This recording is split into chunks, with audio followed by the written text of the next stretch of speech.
नमस्कार साथियों, स्वागत है आज आपका एक नई वीडियो में। आज हम एक बहुत ही महत्वपूर्ण विषय पर चर्चा करने वाले हैं।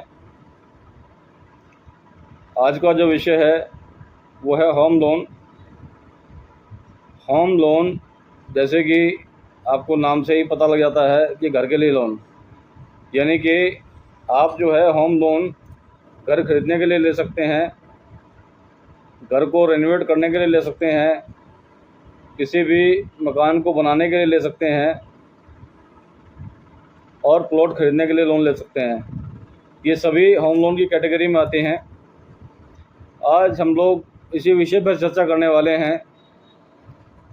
ये तो लोगों को सबको पता है कि होम लोन होता है, लेकिन 99% लोगों को ये नहीं पता कि होम लोन आपको कहाँ से लेना है, कैसे लेना है, कब लेना है, क्यों लेना है, कितनी ईएमआई होनी चाहिए, इंटरेस्ट क्या होना चाहिए, प्रोसेसिंग क्या होनी चाहिए, या कोई प्रीपेमेंट चार्जेस हैं उसके बारे में आपको नहीं पता, इंश्योरेंस क्या होना चाहिए। ये बहुत सी ऐसी चीज़ें हैं जिस विषय पे आज हम लोग चर्चा करेंगे। तो मुझे लगा कि आप लोगों को ये सब चीज़ें मालूम होनी चाहिए। अगर आप घर खरीदने का सपना देख रहे हैं तो ये वीडियो आपके लिए बहुत ही महत्वपूर्ण है।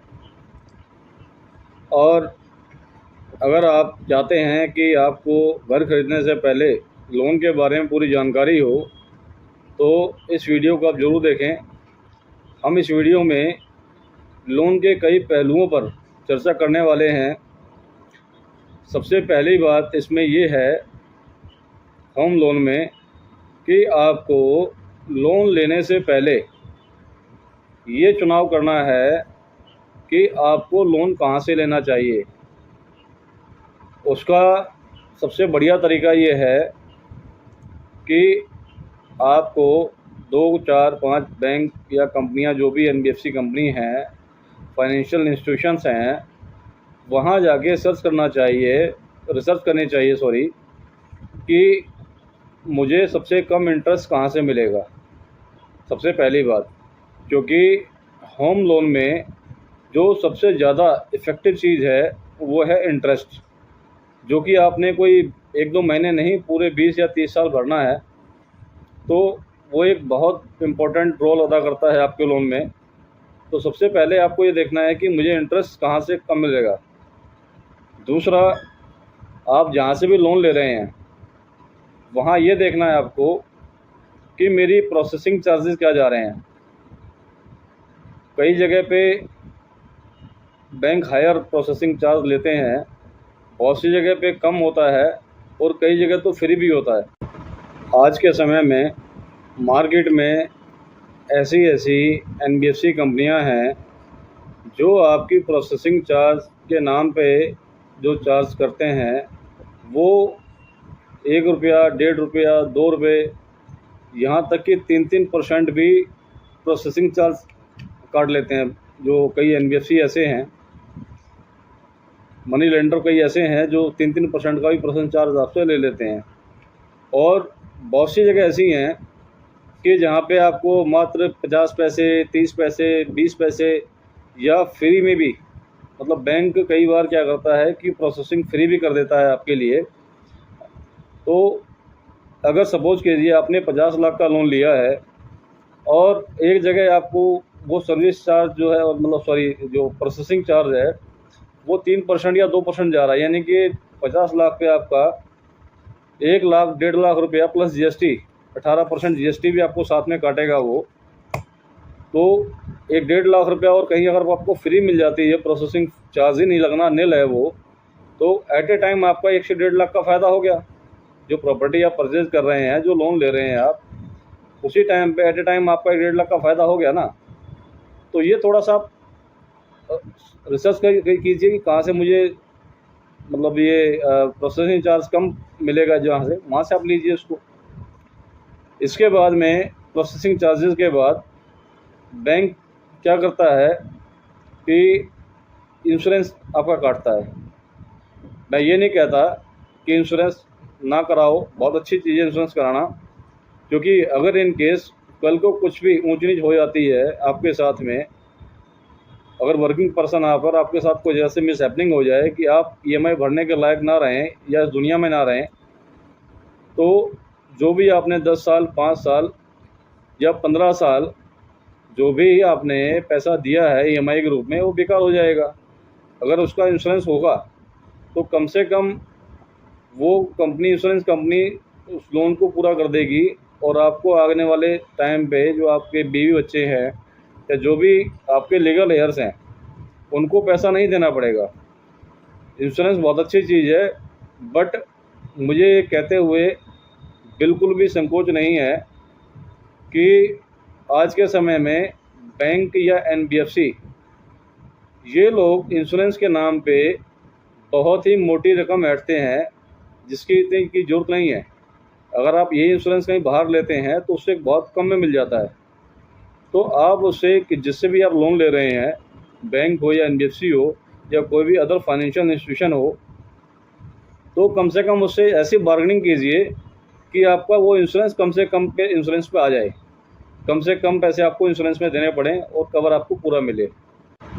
इंश्योरेंस के बाद बैंक या फाइनेंशियल इंस्टीट्यूशन या कोई एनबीएफसी होम लोन जो करती हैं, ये बहुत से ऐसे हिडन चार्जेस रखती हैं कि जो आपको पहले नहीं बताए जाते, लेकिन बाद में जब आप लोन ले लेते हैं इनसे तो ये बताते हैं जी हमने ये भी काट लिया, ये भी काट लिया, इतना इसका काटा, इतना उसका काटा। उसमें क्या क्या होता है जनरली, जैसे आपके लीगल चार्जेस होते हैं कि जी ये लीगल चार्जेस हैं, ये स्टैम्प ड्यूटी है, ये आपकी लीगल रिपोर्ट जो बनी है प्रॉपर्टी की उसके हैं, ये वैल्यूशन के चार्जेस हैं, ये सरसाई के चार्जेस हैं। इस टाइप से बहुत ऐसे चार्जेस हैं जो बैंक आपको नहीं बताता पहले और बाद में काट लेता है।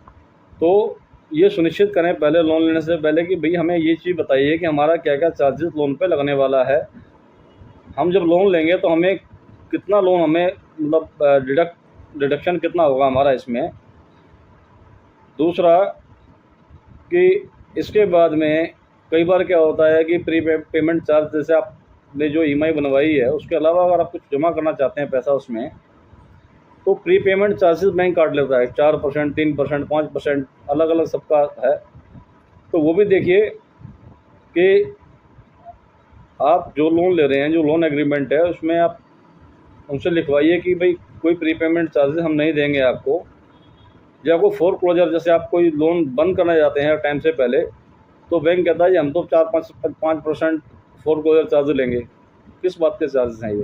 भाई आपको पैसा मिल रहा है, आपने जब तक पैसा मैंने रखा, जब तक इंटरेस्ट दिया, अब मैं पैसा वापस कर रहा हूँ तो आपको एक्स्ट्रा पैसा क्यों दूँ? तो कुछ चीज़ें हैं ये जो आपको ध्यान रखनी चाहिए लोन लेने से पहले, क्योंकि लोन लेने के बाद तो आपकी मजबूरी हो जाती है कि आपको उनके साथ में उनकी हाँ में हाँ करनी पड़ेगी, अदरवाइज आपका पैसा जा चुका है। तो ये कुछ चीज़ें हैं जो आपको लोन लेने से पहले ध्यान रखनी चाहिए। मुझे लगता है कि मैंने बहुत सी ऐसी जानकारियाँ आपको दी जो शायद आपको ना पता हों। बहुत से ऐसे लोग हैं जिनको ये नहीं पता। तो ये वीडियो मुझे लगता है आपके लिए हेल्पफुल होगी। लोन लेने से पहले आप एक काम और कर सकते हैं इसके लिए, या तो आप पूरी जानकारियाँ जुटाइए पहले लोन लेने से पहले, या किसी अच्छे एडवाइज़र को, अच्छे कंसल्टेंट को हायर कीजिए जो आपकी इन सब चीज़ों में अच्छे से मदद कर पाए। दूसरी बात कि इस वीडियो में जो हमने बात की है वो बैंक के पहलू से बात की है कि बैंक में आपको क्या क्या सावधानियां रखनी है लोन लेते टाइम। अब विषय बहुत बड़ा है, ये होम लोन को छोटा विषय नहीं है।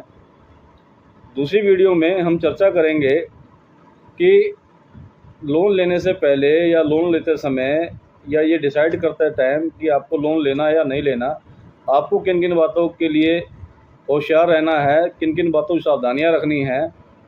इंडिविजुअली आप जब लोन लेने जाएंगे उससे पहले क्या क्या आपको चीज़ें समझनी चाहिए, उसके ऊपर एक नई वीडियो लेके आएंगे। आप उसको देखिएगा तो आपको और चीज़ क्लियर हो जाएगी। अगर ये जानकारी आपको अच्छी लगे तो आप इस वीडियो को लाइक कीजिएगा और दूसरी बात कि आपको कोई भी किसी तरीके की होम लोन से संबंधित या किसी भी और लोन से संबंधित कोई समस्या, कोई परेशानी हो, कोई दिक्कत हो, कोई जानकारी चाहिए हो आपको, तो इस स्क्रीन पर नंबर दिया गया है। आप कभी भी किसी भी समय उस पर कॉल करके मुझसे बात कर सकते हैं। जो भी हर संभव मदद होगी हम आपकी करेंगे। हमारी टीम आपकी पूरी सहायता करेगी। धन्यवाद।